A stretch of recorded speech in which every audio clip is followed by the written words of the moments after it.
ರಾಯಚೂರು ನಗರದ ward number 2ರಲ್ಲಿ ಬರುವಂತಹ engineers ಕಾಲೋನಿಯಲ್ಲಿ ಶನಿವಾರ ಬೆಳಗಿನ ಜಾವ 2:30 ಕಳ್ಳನೋರ್ವ ಬಡಾವಣೆಯ ರಸ್ತೆಯಲ್ಲಿ ಓಡಾಡಿ ರಸ್ತೆ ಬದಿಯಲ್ಲಿ ಮನೆ ಮುಂದೆ ನಿಲ್ಲಿಸಿರುವಂತಹ ದ್ವಿಚಕ್ರ ವಾಹನ ಕಾರುಗಳನ್ನು ತಪಾಸಣೆ ಮಾಡಿದ ವಿಡಿಯೋವೊಂದು ಸಿಸಿ ಕ್ಯಾಮೆರಾದಲ್ಲಿ ಸೆರೆಯಾಗಿದ್ದು ಇದೀಗ ಬಡಾವಣೆ ನಿವಾಸಿಗಳಲ್ಲಿ ಭಯದ ವಾತಾವರಣ ಹುಟ್ಟಿಕೊಂಡಿದೆ. ಇನ್ನು 2 ಗಂಟೆ ರಾತ್ರಿಯಲ್ಲಿ ಆ ವ್ಯಕ್ತಿ ಅಲ್ಲಿ ಏನು ಮಾಡುತ್ತಿದ್ದ ಎಂಬ ಪ್ರಶ್ನೆಗಳು ಕಾಡುತ್ತಿದ್ದು ಇದೀಗ ವಾಹನಗಳು ರಸ್ತೆ ಬದಿಯಲ್ಲಿ ನಿಲ್ಲಿಸಲು ಕೂಡ ಭಯಪಡುವ ಪರಿಸ್ಥಿತಿ ನಿರ್ಮಾಣವಾಗಿದ್ದು ಪೊಲೀಸರು ಕೂಡಲೇ ಇತ್ತ ಗಮನ ಹರಿಸುವ ಮೂಲಕ ಆ ವ್ಯಕ್ತಿ ಯಾರು ಎಂಬುದನ್ನು ತನಿಖೆ ಮಾಡಬೇಕು ಎಂಬುದು ನಿವಾಸಿಗಳ ಒತ್ತಾಯವಾಗಿದೆ.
ನಗರದ ಶ್ರೀ ನಗರೇಶ್ವರ ದೇವಸ್ಥಾನದಲ್ಲಿ ವಾಸವಿ ತಾಯಿಯ ಜಯಂತಿ ಆಚರಣೆ ವೇಳೆ ಮಹಾನಗರ ಪಾಲಿಕೆ ಸಿಬ್ಬಂದಿಯ ವರ್ತನೆಗೆ ಆಕ್ರೋಶ ವ್ಯಕ್ತಪಡಿಸಿ ಆರ್ಯ ವೈಶ್ಯ ಸಮುದಾಯದವರು ಪ್ರತಿಭಟನೆ ನಡೆಸಿದ ಘಟನೆ ಶನಿವಾರ ನಡೆದಿದೆ.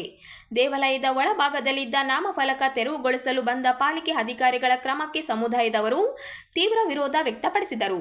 ಈ ವೇಳೆ ಸಿಬ್ಬಂದಿ ಅವಹೇಳನಕಾರಿ ಪದಗಳನ್ನು ಬಳಕೆ ಮಾಡಿದ್ದಾರೆ ಎಂದು ಆರೋಪಿಸಲಾಗಿದೆ. ಇದರಿಂದ ಆಕ್ರೋಶಗೊಂಡ ಮಹಿಳೆಯರು ಹಾಗೂ ಪುರುಷರು ದೇವಸ್ಥಾನದ ಮುಂಭಾಗದಲ್ಲೇ ಧರಣಿ ನಡೆಸಿ ಪಾಲಿಕೆ ವಿರುದ್ಧ ಘೋಷಣೆಗಳನ್ನು ಕೂಗಿದರು. ಘಟನೆ ಸ್ಥಳಕ್ಕೆ ಶಾಸಕ ಡಾಕ್ಟರ್ ಎಸ್ ಶಿವರಾಜ್ ಪಟೇಲ್ ಭೇಟಿ ನೀಡಿ ಪರಿಶೀಲನೆ ನಡೆಸಿದರು. ಬಳಿಕ ಪಾಲಿಕೆ ವಲಯ ಆಯುಕ್ತ ಮಲ್ಲಿಕಾರ್ಜುನ ಸಮುದಾಯದವರೊಂದಿಗೆ ಮಾತುಕತೆ ನಡೆಸಿದರು. ಧಾರ್ಮಿಕ ನಂಬಿಕೆಗಳಿಗೆ ಧಕ್ಕೆ ಆಗುವ ರೀತಿಯ ನಡೆ ಸರಿಯಲ್ಲ. ಯಾವುದೇ ಕ್ರಮಕ್ಕೂ ಮುನ್ನ ದೇವಸ್ಥಾನ ಸಮಿತಿಯೊಂದಿಗೆ ಚರ್ಚೆ ಅಗತ್ಯ ಎಂದು ಶಾಸಕರು ಹೇಳಿದರು. ಸಮುದಾಯದ ಮುಖಂಡರು ಪಾಲಿಕೆ ಸಿಬ್ಬಂದಿ ಕ್ಷಮೆ ಯಾಚಿಸಬೇಕೆಂದು ಒತ್ತಾಯಿಸಿದ್ದು, ಇಲ್ಲದಿದ್ದರೆ ಪ್ರತಿಭಟನೆ ಮುಂದುವರಿಸುವುದಾಗಿ ಎಚ್ಚರಿಸಿದರು. ಪ್ರತಿಭಟನೆಯಲ್ಲಿ ಮಹಿಳೆಯರು ಹೆಚ್ಚಿನ ಸಂಖ್ಯೆಯಲ್ಲಿ ಭಾಗವಹಿಸಿದ್ದು, ನಾವು ಶಾಂತಿ ಪ್ರಿಯರು, ನಮ್ಮನ್ನು ಕೆಣಕಬೇಡಿ ಎಂಬ ಘೋಷಣೆಗಳನ್ನು ಮೊಳಗಿದವು.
ಮೇಡಮ್ ಸ್ವಲ್ಪಿಂದ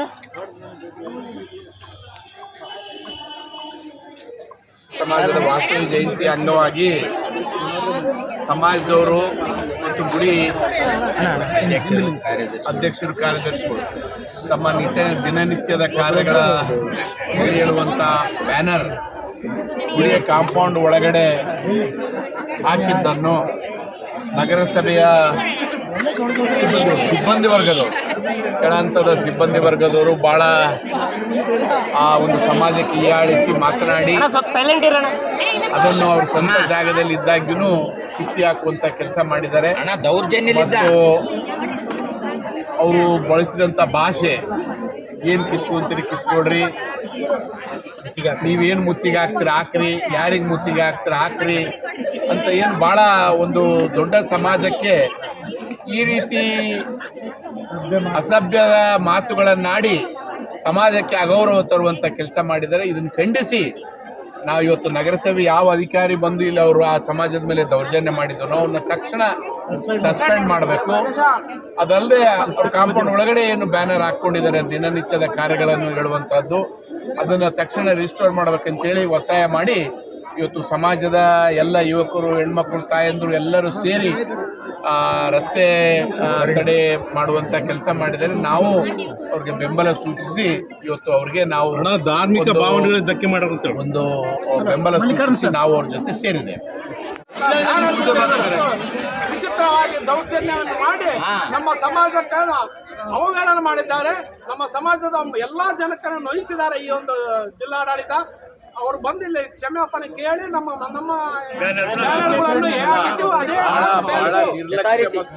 ಮತ್ತು ಬಹಳ ನಿರ್ಲಕ್ಷ್ಯದಿಂದ ಕ್ರೂರವಾಗಿ ಅದನ್ನು ಕಿತ್ತೆ ಹಾಕಿದ್ದಾರೆ. ಇಲ್ಲಿ ಇಂಥ ಒಂದು ದೌರ್ಜನ್ಯ ಮಾಡಿದಂತ ಮಹಾನಗರ ಪಾಲಿಕೆಗೆ ನಾವು ನಮ್ಮ ಸಮಾಜದಿಂದಲೇ ಅಂತ ಮಹಾನಗರ ಪಾಲಿಕೆ ನಮ್ಗೆ ಬೇಕಿಲ್ಲ. ಎಲ್ಲರಿಗೂ ಒಂದು ಸಮಾನತೆಯನ್ನ ನಡ್ಕೊಂಡು ಹೋಗಿ ಎಲ್ಲರಿಗೂ ಬೇಕಾದಂತ ಸೌಲಭ್ಯಗಳನ್ನು ಮಾಡಿಕೊಡ್ಬೇಕೆ ಹೊರತು ಈ ಎಲ್ಲ ಸಮಾಜದವರು ಕಿತ್ತಿ ಹಾಕೋದು, ದೌರ್ಜನ್ಯ ಮಾಡುವಂತ ನಗರಸಭೆ ಮಾಡಬಾರ್ದಂತ ನಾನು ಕೇಳ್ತಾ ಇದ್ದೀನಿ. ನಾವು 10ನೇ ವರ್ಷದ ವಾಸವಿ ಜಯಂತಿಯನ್ನ ಚೆನ್ನಾಗಿ ಭಕ್ತಿ ಶ್ರದ್ಧೆಯಿಂದ ಮಾಡ್ತಾ ಇದೀವಿ. ನಾವು ಯಾರಿಗೆ ಇನ್ನೊಬ್ಬರಿಗೆ ಹರ್ಟ್ ಮಾಡಕ್ ಹೋಗಲ್ಲ. ವೈಶ್ಯರಂದ್ರೆ ನಾವು ಶಾಂತಿ ಪ್ರಿಯರು. ಆದ್ರೆ ಇವತ್ತು ನಮ್ಮ ಸ್ವಾಭಿಮಾನಕ್ಕೆ, ನಮ್ಮ ಅಮ್ಮನವರಿಗೆ ಅವಮಾನ ಆಗಿದೆ. ನೀವು ಫ್ಲೆಕ್ಸ್ ಅನ್ನ ತೆಗೆದು ಹಾಕದಲ್ಲ, ಒಂದು ನಾವು ಸುಮ್ಮನೆ ನಮ್ಮಷ್ಟಕ್ಕೆ ನಾವು ಮಾಡ್ತಾ ಇದ್ದೀವಿ. ನಮ್ಮ ಪ್ಲೇಸ್ ಅಲ್ಲಿ ನೀವು ಫ್ಲೆಕ್ಸ್ ಅನ್ನ ಹೆಂಗೆ ತೆಗಿಯೋ ಅಧಿಕಾರ ಯಾರಿಗೂ ಇಲ್ಲ. ನಮ್ಗೆ ನ್ಯಾಯ ಬೇಕು, ಅವ್ರನ್ನ ಕರೆಸ್ಬೇಕು, ಏನಿದೆ ಆಕ್ಷನ್ ತಗೋಬೇಕಾಗದೆ. ಯಾವತ್ತು ನಾವು ಯಾರನ್ನ ಇನ್ನೊಂದು ಮಾಡಕ್ ಹೋಗಲ್ಲ, ಇನ್ನೊಬ್ರು ನಮ್ಮ ಕೆಲಸ ನಾವು ಮಾಡ್ತಾ ಇರ್ತೀವಿ. ಇವತ್ತಿನ ದಿವಸ ನಮಗೆ ಬಹಳ ಅವಮರ್ಯಾದೆ ಆಗಿದೆ, ದೌರ್ಜನ್ಯದಿಂದ ಮಾತಾಡಿದ್ದಾರೆ, ಅದಕ್ಕೆ ನ್ಯಾಯ ಕೊಡಬೇಕು. ಯಾರೇ ಆಗ್ಲಿ ಅವ್ರನ್ನ ಕರೆಸ್ಬೇಕು, ಏನಿದ್ದದ್ದು ನಮಗೆ ನ್ಯಾಯ ಕೊಡಿಸ್ಬೇಕಾಗಿದೆ. ಅವ್ರು ಬರೋವರೆಗೆ ನಮ್ಮ ಹೋರಾಟ ಕಂಟಿನ್ಯೂ ಇರುತ್ತೆ. ನಾವು ಮಹಿಳೆಯರು ಕೂಡ ಎಲ್ಲರೂ ಒಗ್ಗಟ್ಟಿನಿಂದ ಬರ್ತೀವಿ. ನಾವು ವೈಶ್ಯರು ಯಾವಾಗ್ಲೂ ಇನ್ನೊಬ್ಬರ ತಂಟೆಗೆ ಹೋಗೋದಿಲ್ಲ. ಮಹಿಳೆಯರು ಕೂಡ ಇದಕ್ಕೆ ನಾವು ಸಾಥಿಯನ್ನ ಕೊಡ್ತಾ ಇದ್ದೀವಿ. ಎಲ್ಲರೂ ಕೂಡ್ಕೊಂಡು ನಾವು ಆರ್ಯ ವೈಶ್ಯ ಸಮಾಜದಿಂದ ನಾವು ಸ್ಟ್ರೈಕ್ ಅನ್ನ ಕಂಟಿನ್ಯೂ ಮಾಡ್ತಾ ಇದೀವಿ. ಅವ್ರಿಗೆ ಆಕ್ಷನ್ ತಗೋಬೇಕು, ನಮಗೆ ಕ್ಷಮಾಪಣೆ ಬಂದು ಕೇಳಬೇಕು. ಅಲ್ಲಿವರೆಗೆ ನಾವು ಬಿಡೋದಿಲ್ಲ, ಸಸ್ಪೆಂಡ್ ಮಾಡಬೇಕು. ಅವ್ರು ಏನ್ ಅನ್ನೋದು ಆಕ್ಷನ್ ತಗೊಂಡು ಸರ್ ಹತ್ರ ನಾವು ಇವತ್ತೇ ಮಾತಾಡ್ತಾ ಇದೀವಿ. ನ್ಯಾಯ ನಮಗ್ ಬೇಕು.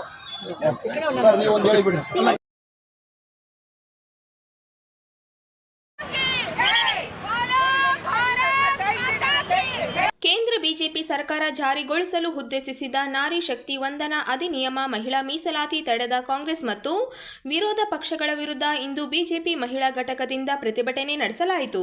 ನಗರದ ಡಾಕ್ಟರ್ ಬಿಆರ್ ಅಂಬೇಡ್ಕರ್ ವೃತ್ತದಲ್ಲಿ ಜಿಲ್ಲಾ ಮಹಿಳಾ ಘಟಕದಿಂದ ಪ್ರತಿಭಟನೆ ನಡೆಸಲಾಯಿತು.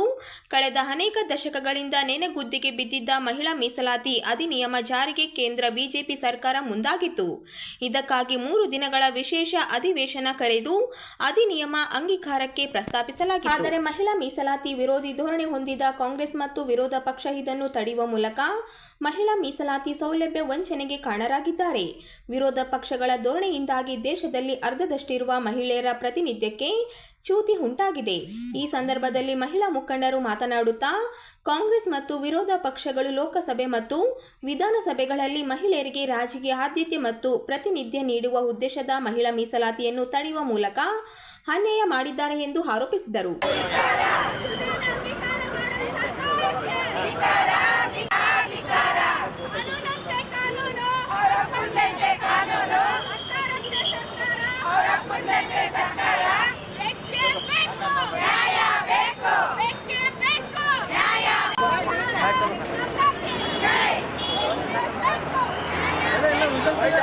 ಮಹಿಳಾ ವಿರೋಧಿ ನಾರಿ ಶಕ್ತಿಯ ಇವತ್ತು ಹೋರಾಟವನ್ನು ನಾವು ಕರ್ನಾಟಕ ರಾಜ್ಯಾದ್ಯಂತ ಈ ಒಂದು ಹೋರಾಟವನ್ನು ಮಾಡ್ತಾ ಇದ್ದೇವೆ.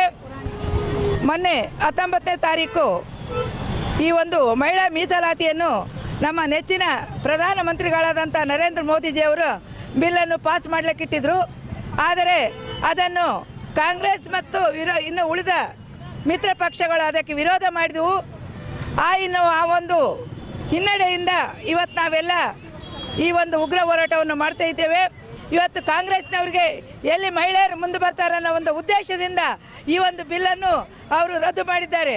ಯಾಕಂದರೆ ಮಹಿಳೆ ಸಮರ್ಥಳು, ಇವತ್ತು ಸಮರ್ಥಳಾಗಿ ಕೆಲಸವನ್ನು ನಿರ್ವಹಿಸ್ತೀವಿ ನಾವು ಮಹಿಳೆಯರು. ಹಾಗಾಗಿ ಇವತ್ತು ಮಹಿಳೆಯರನ್ನ ಮುಂದೆ ತರಬೇಕು, ಮಹಿಳೆಯರಿಗೆ ಒಂದು ಅಧಿಕಾರ ಕೊಡಬೇಕು ಅನ್ನೋ ದೃಷ್ಟಿಯಿಂದ ನಮ್ಮ ಪ್ರಧಾನಮಂತ್ರಿಗಳು ಈ ಬಿಲ್ಲನ್ನು ಪಾಸ್ ಮಾಡೋಕ್ಕಿಟ್ಟಿದ್ರು. ಅದನ್ನು ರದ್ದು ಮಾಡಿದಂಥ ಈ ಒಂದು ಭ್ರಷ್ಟ ಕಾಂಗ್ರೆಸ್ ಅಂದ್ರೂ ತಪ್ಪಾಗ್ಲಿಕ್ಕಿಲ್ಲ. ಅದಕ್ಕೆ ಏನು ಬೈದ್ರು ನಮಗೆ ಹೊರಡೇ ಬರೋವಲ್ಲು ಬೈಬೇಕಂದ್ರೆ. ಅಂಥ ಒಂದು ಕಾಂಗ್ರೆಸ್ ಆಡಳಿತದ ಜನ ಇವತ್ತು ನಮ್ಮ ಮಹಿಳೆಯರಿಗೆ ಅನ್ಯಾಯ ಮಾಡ್ಯಾರ. ಮಹಿಳೆಯರು ಉಸಿರು ಅವ್ರ ಪಕ್ಷಕ್ಕೆ ತಟ್ಟುತ್ತಾ ಮುಂದೊಂದು ದಿನ ಅವರಿಗೆ ಈ ಒಂದು ಉಸಿರು ಅದೊಂದು ಕೆಟ್ಟ ಉಸಿರಾಗಿ ಅವರಿಗೆ ತಟ್ಟಿ ಅವರು ನಿರ್ನಾಮ ಆಗೇ ಆಗ್ತಾರೆ ರಾಜ್ಯದಲ್ಲೂ ಮತ್ತು ರಾಷ್ಟ್ರದಲ್ಲೂ. ಹೀಗಾಗಿ ಇವತ್ತಿನ ಈ ಹೋರಾಟ ನಮಗೆ ಜಯ ಸಿಗುತ್ತನ್ನೋ ಒಂದು ಭರವಸೆ ಇದೆ. ಈ ಒಂದು ಬಿಲ್ ಪಾಸ್ ಆಗೇ ಆಗುತ್ತನ್ನೋ ಛಲ ನಮ್ಮ ಮಹಿಳೆಯರಲ್ಲಿ ಇದೆ. ಹೀಗಾಗಿ ನಾವು ಇವತ್ತು ಕರ್ನಾಟಕದಾದ್ಯಂತ ಉಗ್ರ ಹೋರಾಟ ನಡೆಸಿದ್ದೇವೆ. ಮತ್ತೊಮ್ಮೆ ನಮ್ಮ ನೆಚ್ಚಿನ ನರೇಂದ್ರ ಮೋದಿಯವರಿಗೆ ಆರೋಗ್ಯ ಆಯುಷ್ ಕೊಡ್ಲಂತ ದೇವರಲ್ಲಿ ಬೇಡ್ಕೊಂಡು ಈ ಬಿಲ್ ಪಾಸ್ ಅವ್ರ ಕೈಲಿ ಆಗ್ಲಂತ ನಾವು ಬೇಡ್ಕೊಂಡು ನನ್ನ 4 ಮಾತು ಮುಗಿಸ್ತೇನೆ. ಜೈ ಹಿಂದ್. ಆ ರೀತಿಯ ಒಂದು ಮನೋಧೈರ್ಯ, ಆ ಸಂಪತ್ತು, ಮನೋಸಂಪತ್ತು ನೋಡುವ ಮನುಷ್ಯರಿಗೆ ಮಾತ್ರ ಬರುತ್ತೆ. ಅದೆಲ್ಲ ವಚನಕಾರರಲ್ಲಿ ಇತ್ತು. ಈ ಎಲ್ಲ ಆಶಯಗಳು ವೇದಗಳಲ್ಲಿ ಇದ್ದು ಅಂತ ಕೂಡ ಈ ಲೇಖನದಲ್ಲಿ ಅದೇ ಆಶಯಗಳಿದ್ದಾವೆ. ಆದರೆ ಅದು ಜಾರಿಯಾಗುವಂಥ ಕೆಲಸದಲ್ಲಿ ವಿಫಲಗೊಂಡಿದೆ ಅನ್ನುವಂಥ ಮಾತನ್ನು ಹೇಳ್ತಾ ಔಷಧಿಯಾಗಿದೆ. ವಚನ ಒಂದು ದಾಸೋಹಕಾಯಕ ಪರಿಕಲ್ಪನೆಯನ್ನು ನಾನು ತಂದುಕೊಟ್ಟಿದೆ, ಕಾರಣ ಮಾಡಿದೆ. ಮಹಾದೇವಿಗೆ ಮತ್ತೊಂದು ದೊಡ್ಡ ಸಾಲು, ಸಂತೆಗಳು ಬಂದು ಮನೆಗೆ ಮಾಡಿ ಶಬ್ದಕ್ಕೆ ನಾಚಿದ್ದಾರೆ ಅಂತ. ಯಾರಾದರೂ ಆತ್ಮಹತ್ಯೆ ಬಿಟ್ಟು ಕೆಳಗಿಳಿತಾನೆ. ನಮ್ಮ ಮನೆಯಲ್ಲಿ ಯಾವುದೋ ಒಂದು ಶ್ಲೋಕ ಬರೆಯೋದಕ್ಕೆ ಯಾಕೆ ಅನಿಸಬೇಕು ಶಬ್ದಕ್ಕೆ? ಆ ಶಬ್ದ ಇದ್ದಲ್ಲೇ ನಾವಿದ್ದೀವಿ. ಶಬ್ದ ಯಾರು ಮಾಡ್ತಾರೆ ಅವ್ರ ಜೊತೆಗೆ ಸಂಪರ್ಕವನ್ನು ಸಾಧಿಸಬೇಕು, ಆ ಶಬ್ದವನ್ನು ಗೆದಿಬೇಕು ಅನ್ನುವಂಥ ಮಾತು. ಇದು ಇವೆ ವಚನಗಳು ಭಕ್ತಿಯ ಒಂದು ಭಂಡಾರವಾಗಿದೆ. ವಚನಗಳು ಸಂವಿಧಾನದ ಆಶಯ ಕಸಗೊಳಿಸುವಂಥ ಒಬ್ಬ ಸತ್ಯಕ್ಕೆ ಕೂಡ ಮಾತನಾಡ್ತಾರೆ. ನಮ್ಮ ಪರಿಧಿಗೆ ಎಲ್ಲರನ್ನ ತಂದುಕೊಂಡಿದ್ರು. ಒಬ್ಬ ಕಸ ಬಳಿಯುವಂಥ ಸತ್ಯಕ್ಕೆ ಕೂಡ ಎಂಥ ಅರ್ಚನೆ ಪೂಜನೆ ನಿಯಮವಲ್ಲ.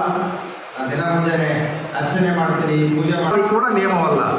ಪರಧನ ಪರಸ್ತ್ರೀ ಪರದೈವಗಳಿಗೆ ಎರಗದಿಪ್ಪುದೇ ನಿಯಮ. ಪರಧನ ಪರಸ್ತ್ರೀ ಪರದೈವಗಳಿಗೆ ಎರಗದಿಪ್ಪುದೇ ನಿಯಮ.